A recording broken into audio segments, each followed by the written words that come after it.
Pozdrav, ja sam Mario iz Auto Zubaka, a ovo ispred nas je Škoda Octavia Kombi 1.6 TDI Ambition. Vozilo je iz 2019. godine.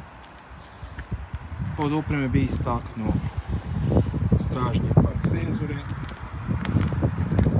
kameru za parkiranje,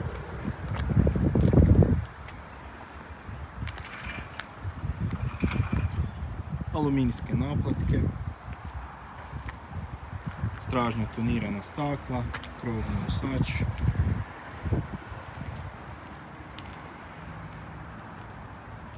prednja svjetla za maglu,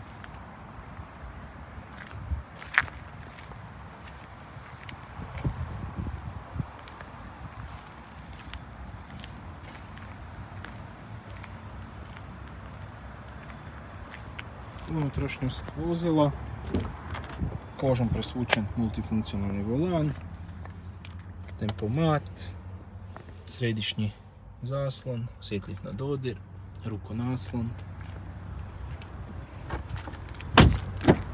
straga rukonaslon, individualno preklopiva sjedala, otvor za skije,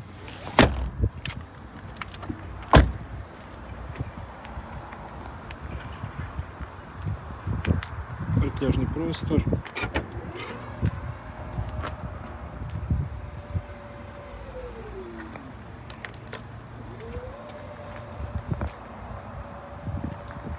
a za više informacija o ovom vozilu možete nas posjetiti u najbližoj Auto Zubak poslovnici ili nazvati na 0800 5432. Pozdrav!